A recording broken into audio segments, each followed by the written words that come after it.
Welcome to the archive, Paul. Thank you very much for joining. Thanks for inviting me, Gary. Yeah. So you were in radio for how long? A little over 25 years. A little over 25 years. Yeah. Okay. So just a very short amount of time you were in there. Yeah, a quarter century, and you go, that was a quarter century? I was thinking that on the way over. I'm like, God. Because I thought originally it was closer to 30, but it was closer to 26. Yeah. I'm like, okay, I can still do this. You know, Okay. yeah. So what got you into it initially? I was interested in that, in the creativity part of things when I was in my teens. It's like, okay, how can I do what's in here and put that out somewhere, you know? And radio, being theater of the mind, was my avenue, because I actually started out in cable TV, the prehistoric years of cable TV, in 1974, when everything, and the thing is, believe it or not, they shot everything in black and white because they couldn't afford color. The programming, other programming that they aired was in color, but the stuff that we did was in black and white. You know, and I wound up doing there was a 2-hour improv sketch comedy music show that we did once a week, and I did most of the writing. Because before that it was just kind of like, all right, let's throw something at the wall and see if it sticks. And I said, no, you can't do that. You have to have some kind of form to go with on this, you know, some kind of idea. So we did that. And then a few years passed, I didn't do anything. And I worked in the newspaper business for a while. I was probably one of the worst salespeople in newspaper, ad space salesperson. And then I said, oh, I got to get out of this altogether. I got to do what I wanted to do initially. So 1979 rolls around. It's around Memorial Day, and I get a job in radio in Orange, Massachusetts. Orange, Massachusetts. Yeah, which eventually is where they shot the TV series Castle Rock for a couple of seasons. But back then, Orange was kind of like, well, it wasn't in the best condition, let's put it that way. It was a mill town that was having a bit of a trouble, you know, a bit of hard times. But I worked at an AM station and did afternoons and until sunset. That was kind of it, because it was what they call a daytimer, on from sunrise to sunset. And that was interesting, especially because we ran Red Sox games, and if the Sox games went into extra innings, sorry, we'll tell you more about it tomorrow morning. You can't listen to the rest of the game. That's how that worked. So it was a little awkward there, but, you know, anyhow. So I did that, and then I did that for a few months and picked up another job in Fitchburg working weekends. And then, so I wound up working 7 days a week in radio, and then bailed out of the Orange job and wound up working 6 days in radio, and did evenings, and then wound up doing some creative stuff. We started writing creative commercials that were slightly off the wall, but they worked, and the client liked it, so that wasn't an issue. You know, it worked out okay. Yeah, and that worked for a while. I had a talk show. Strangely enough, what happened was the guy who was doing the talk show in the morning decided he wanted to go to Texas, because a friend of his said, hey, you know, I've got a job for you in the video game business. But it was video games like the arcade kind of stuff. And so he took the opportunity to leave. He's now working for cable TV operation up in Maine. He's still working. Anyhow, so I wound up doing a talk show and middays in radio. And that worked out great. I had a lot of fun doing that. There's a little bit of like, did like somebody just go ahead and give it to you, or was it? That was basically it. Yeah, it was like, okay, Dave's leaving. The general manager said, I want you to take the job. We're hiring another program director, because Dave was also the program director. And he didn't want the job, so they gave it to me. And I said, okay, fine, you know, throw me right in and see what I can do. And we had fun doing it. You know, I had my sister put me in touch with a psychic a legit guy. I mean, this guy was really good, honestly. And he ran a dental business. That was his main money, you know. But he was a legit psychic, and he came in and we did a bunch of stuff, and it became so popular that we moved his segment to nights. We'd say, all right, we're going to do from 7 to 9. We'll have Herb on. Herb Dewey was his name. And one day I would pick him up at a designated spot, and we would drive to the station. And on the way, one day he says, "Oh, I got some questions to ask you." I said, "Okay, sure. What is it?" So he asked me a bunch of questions. You know, what have you always wanted to do? Pick a number. Pick a card. And what do you see in front of you right now? And all that kind of stuff. And I gave him all the answers. Right? And we get to the station, and before we started the show, and he said, "Before we go anywhere and take any calls, did you get a letter in the mail?" And I said, "No, I didn't. Why?" So I sent someone downstairs to my mailbox to see if I had anything in the mailbox. Sure enough, there was a letter from Herb. And he said, "Open the letter. And those questions I asked you, remember the answers you gave me?" I said, "Yeah, look at the letter." All of the answers were on that letter. So he had somehow programmed me to give him all those answers. I don't know how that happened, but all the answers were right there. I'm like, how did you do that again? You know. So that was a kind of fun thing. You know? Okay. Yeah. Yeah. That was interesting. Yeah, it was. It was. So did it change? So it changed your schedule because he was at the later block, like 7 to 9? Well, what we did was I just said, all right, we'll do our morning show. So I did the morning talk show, and I said, hey, stay tuned because tonight, between 7 and 9, we'll do another version of the show where it's psychic. Herb Dewey will be here, call in, and all that stuff. So I just did the extra 2 hours. Extra 2 hours. Yeah. So you worked from 7 to 7? No, I wound up working from 9 until 9 to 2, and then when he was on, I do an extra from 7 to 9. Okay. Yeah, but you were there usually to do other things. You get there from 9 to 5 because you had commercials to produce or stuff to copywriting or whatever, which is my other thing. I wrote a bunch of the commercials that we did, and some of them were pretty off the wall, but they worked. Yeah. Yeah. So was it you had to write commercials because somebody would a business would write in and say, hey, can you advertise? Well, yeah, this? we had a sales crew. So we had people that were going to all the different businesses or calling and saying, hey, this is what it costs per minute. And no one really sells minutes on the radio now. They sell 30 seconds or 15 seconds because they think the audience's attention span isn't good enough. And a minute costs a lot more than 30 seconds. So, yeah, I did a lot of those different commercials. The salesperson would come to me and say, hey, here are the copy points that we want to stress. And what can you make of this? Okay. So yeah. All right. So what happened after you started having those occasional night shifts? Oh, we did that. Actually, we would go back. I would just, if he wasn't on to do the special show, it was Monday through Saturday. Yeah. And did that stay pretty steady throughout the rest of your career? Well, there were all sorts of detours. Yeah, that was 1979 and 81. Was it 81? Yeah, it was 81. I wound up working in Haverhill.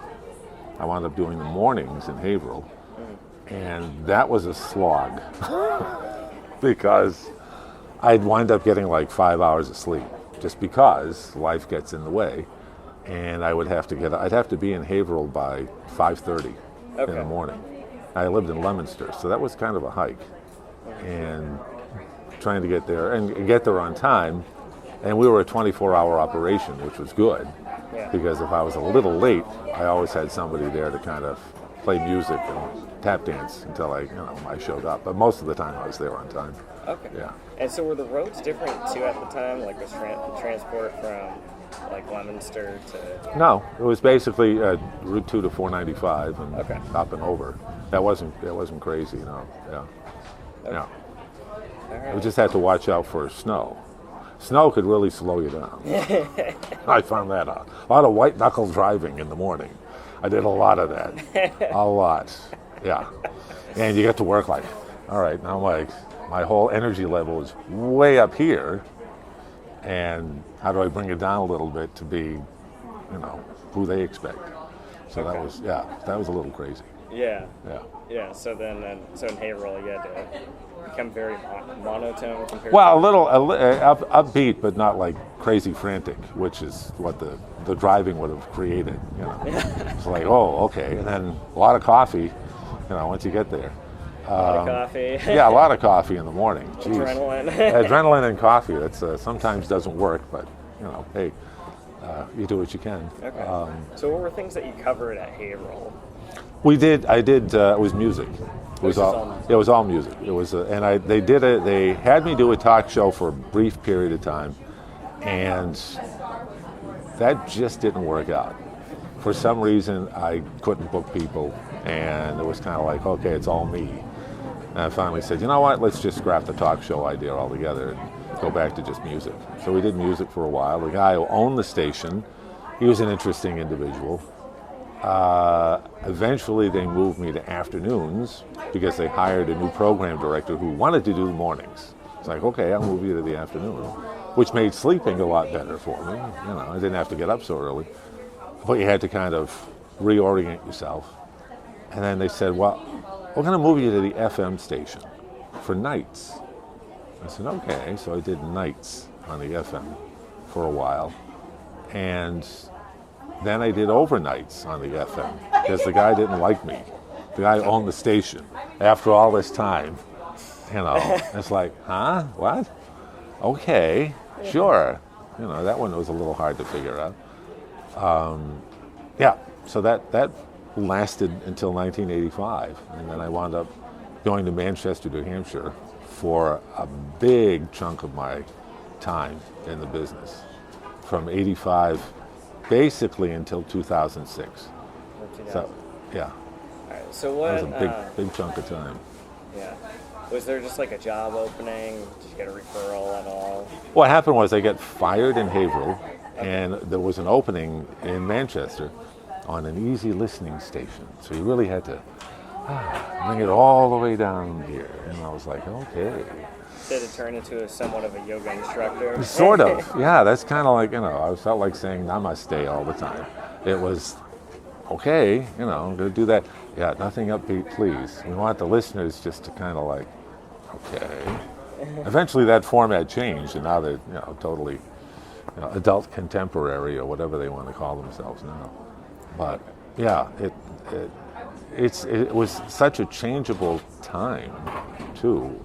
They eventually morphed into what they are now. And I was there during the morphing period. They weren't sure what to play for music, and people would call, what are you doing? What the hell's going on?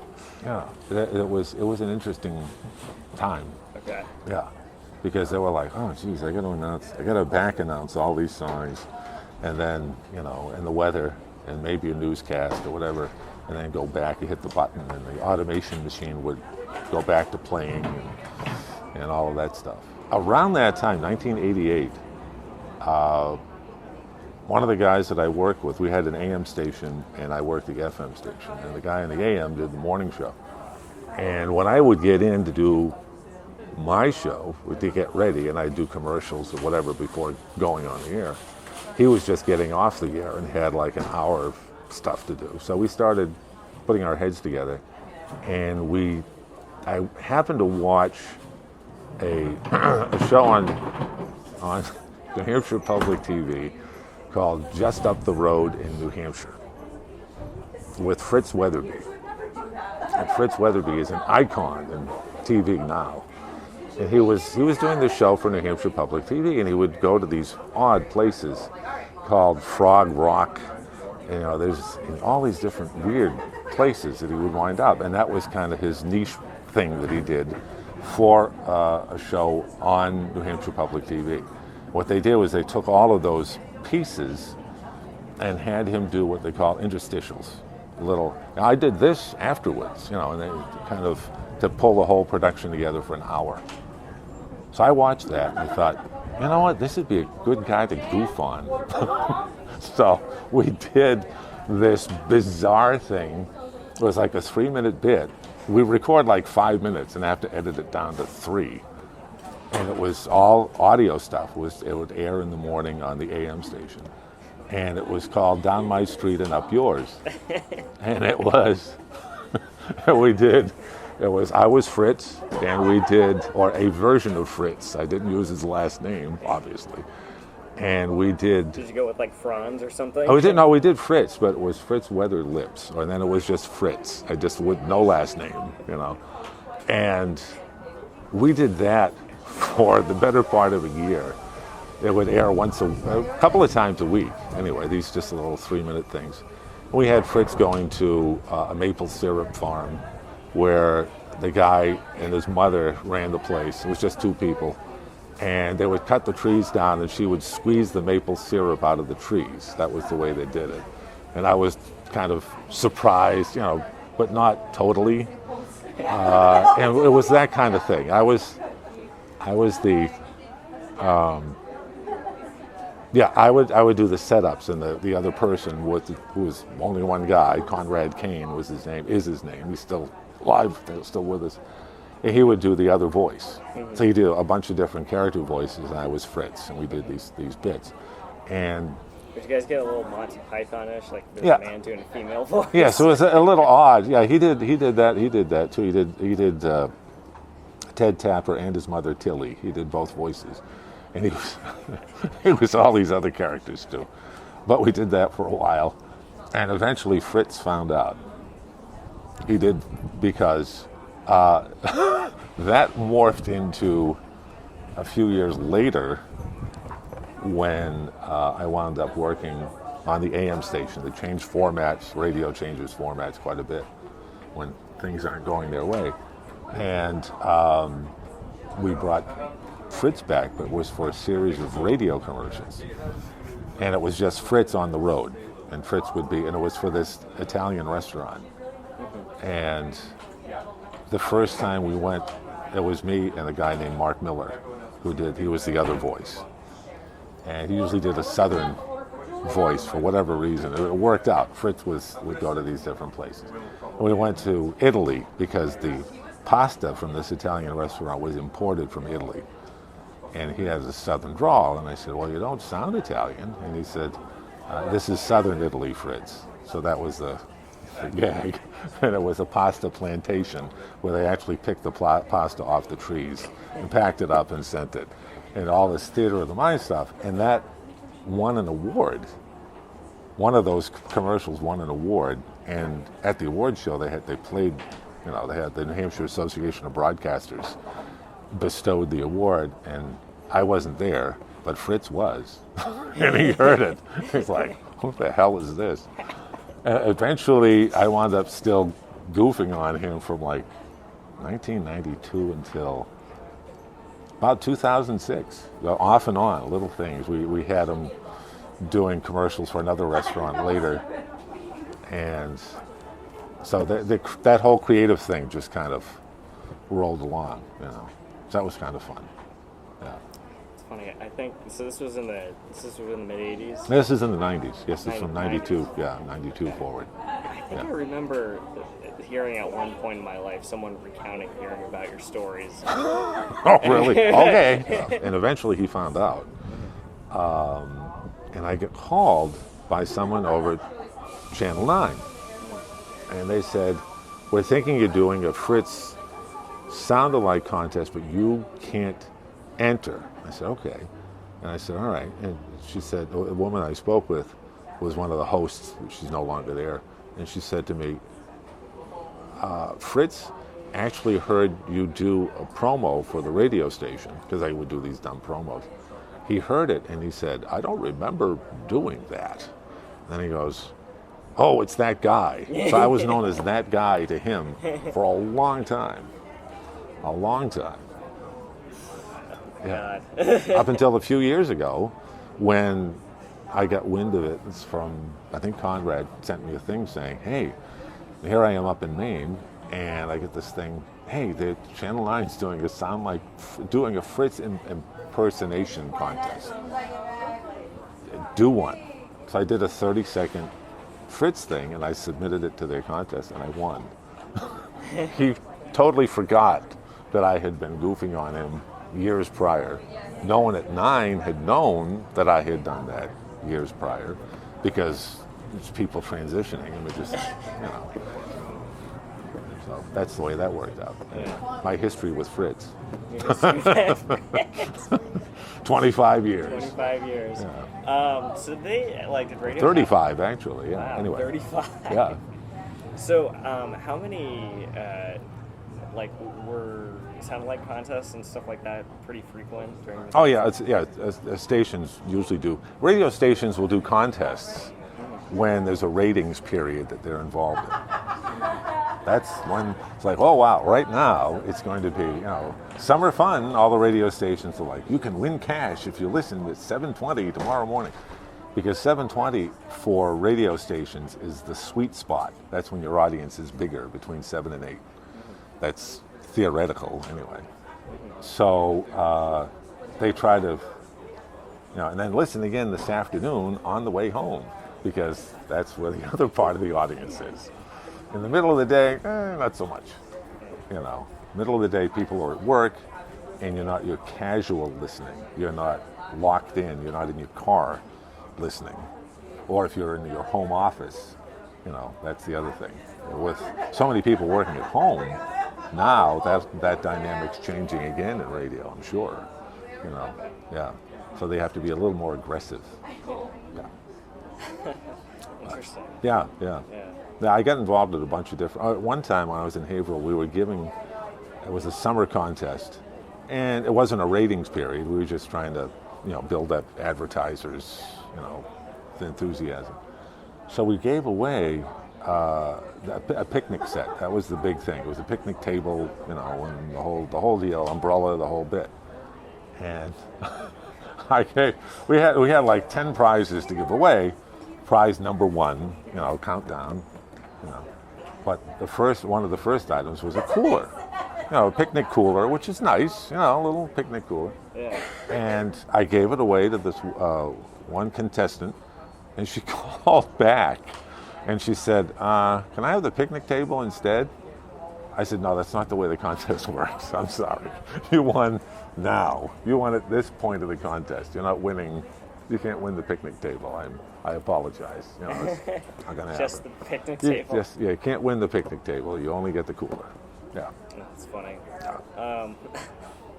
So did you work on world events or cover world events at all when you were on the radio?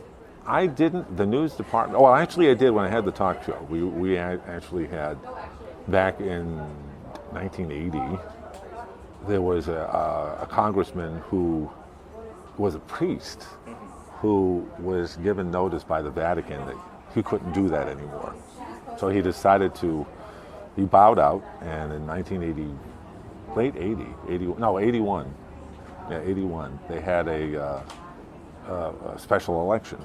So I wound up doing debate. I had hosted debates with the candidates and all that kind of stuff. So that was kind of a fun thing to do. When the politicians would come to town, I would wind up getting involved with that. And did you ever get a chance to throw in a couple of sly questions?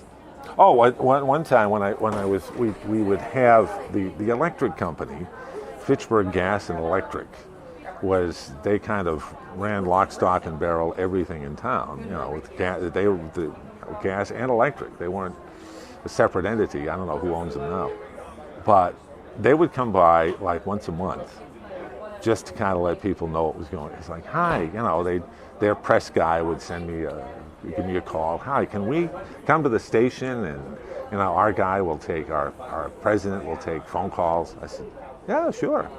So he comes by, and this guy gives me a list of questions to ask. I'm like, wait a minute. You know, it was all softball questions that he could answer, and you know, everyone gives him a nice round of applause on the board of directors, and off we go. So it's like 3 people and the press guy, and I get the list, and I'm looking at it, and I'm like, okay. So I played along for the first 5 questions. And at the time, the Seabrook nuclear plant, it's tough to say at this age, nuclear plant was under consideration. It hadn't been built. It was under consideration, and they were part of the deal. Their company was depending on power coming in from the nuke plant in Seabrook. And so this thing was at a standstill. So I said to the guy, so how's the Seabrook power plant coming along? And he turned white as a ghost.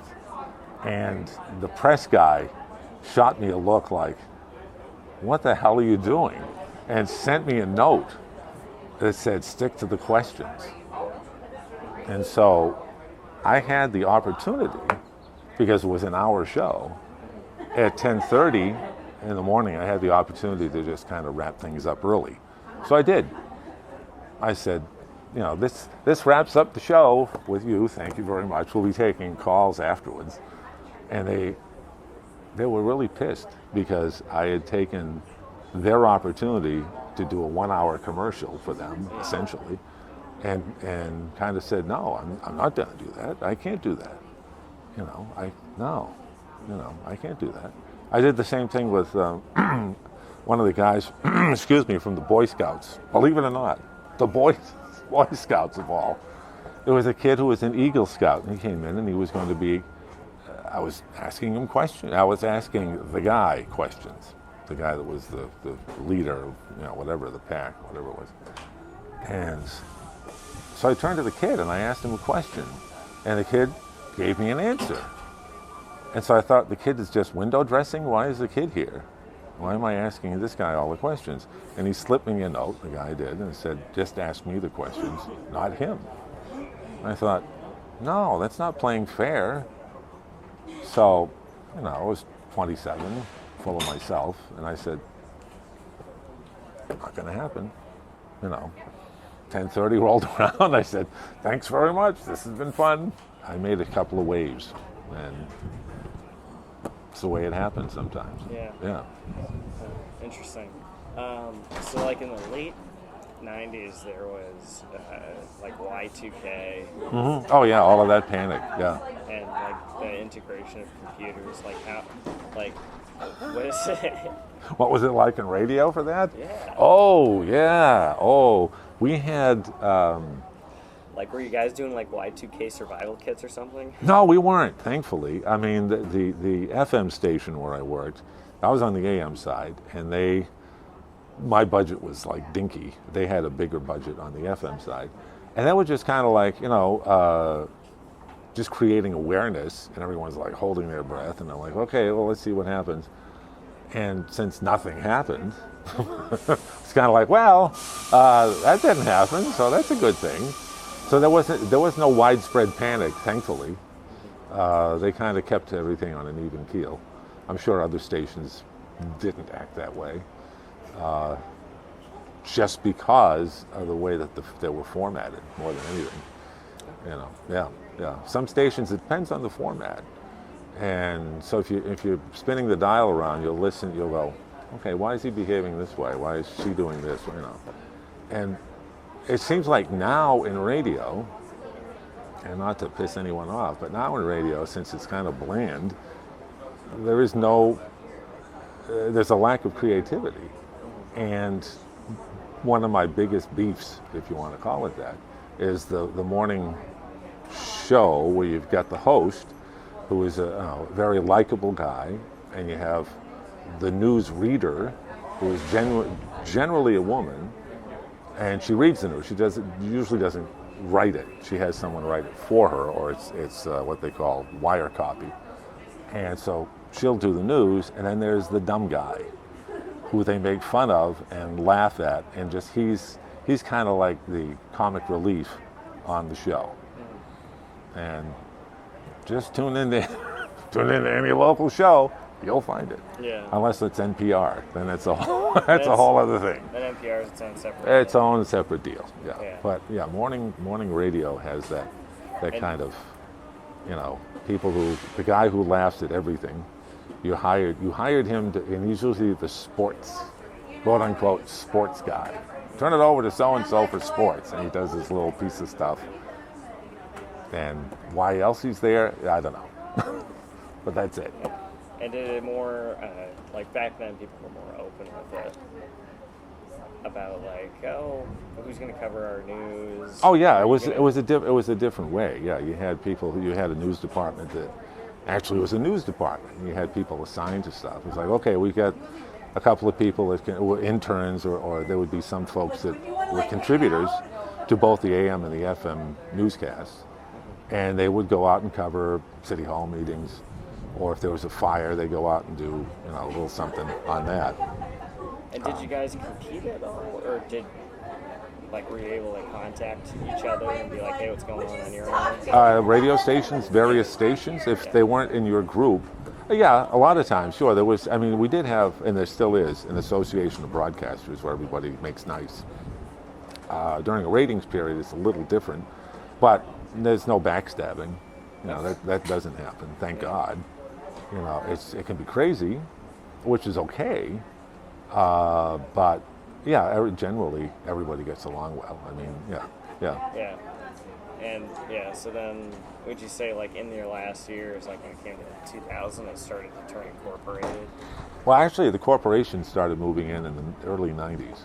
In the early 90s? Yeah, the company that bought the radio station where I worked bought it in 1990, and they're a company out of Grosse Pointe, Michigan, and they bought an AM station and an FM station in Manchester, and then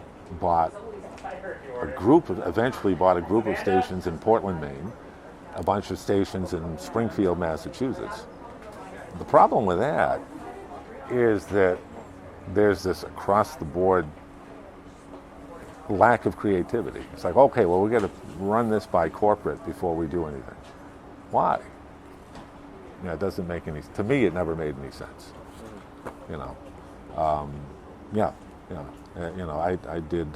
I wound up doing news on one of the FM stations, doubling down on work, did overnights, voice tracking. That's another thing. Radio stations generally, if it's a talk show, if it's not a talk show overnight, that's what they call voice tracking. Someone during the daytime will go into a studio and take 90 minutes and record the entire overnight shift, and that's it.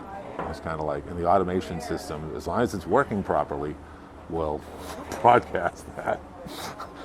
There are cases where it doesn't always work, but yeah, because I did voice tracking for overnight, and God, what year was that?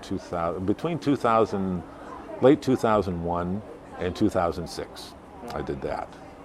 And one morning, because I also did, I helped out with the morning show.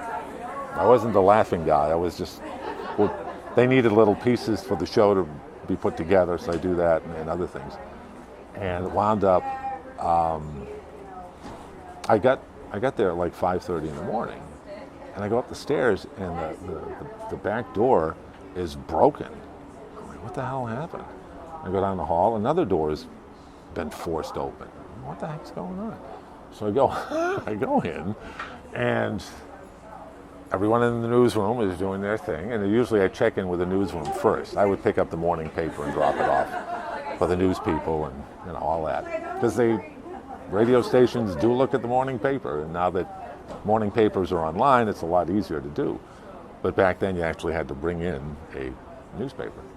And so I said, what the heck, what was with the doors? And they said, well, somebody had heard your overnight show, and the automation system wasn't working properly, so it was broadcasting not only your show, but a network show at the same time. And a caller, like 5 o'clock in the morning, a listener was, or 4:30 in the morning, a listener was listening to your show and heard you, but also heard these other voices and thought there was some kind of altercation going on in the studio and decided to call the cops.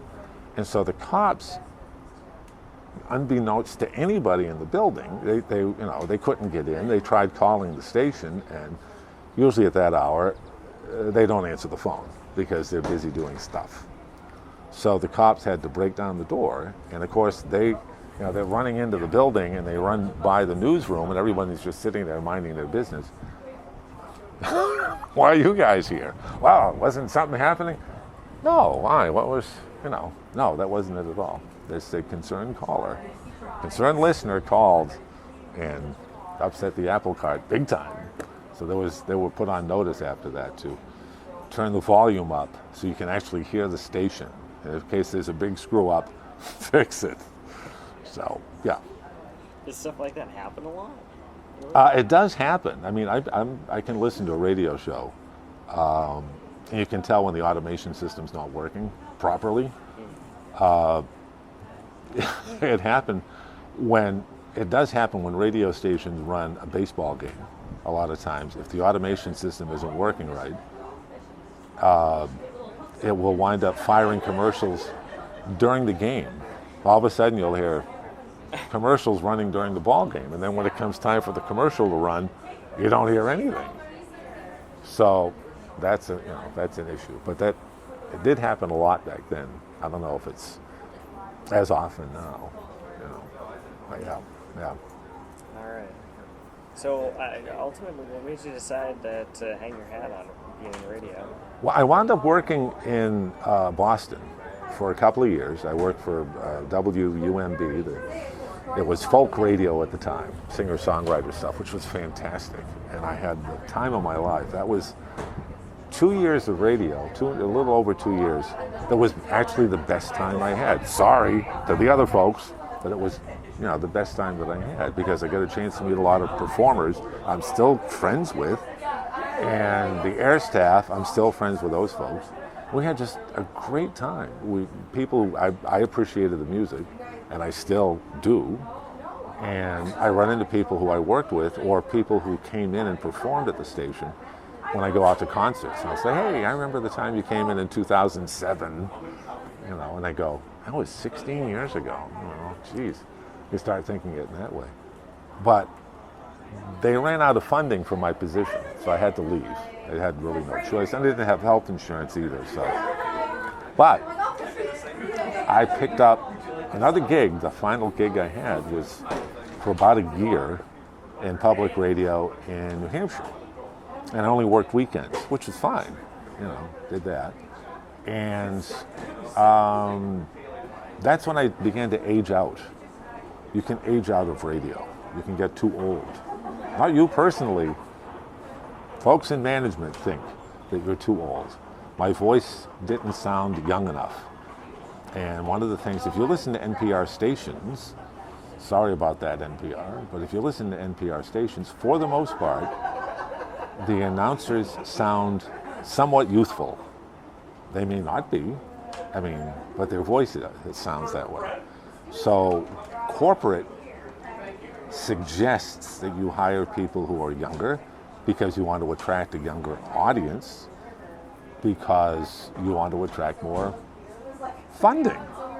That's the way that public radio works. For the most part, it works on funding. So you try to attract a younger audience, et cetera, et cetera.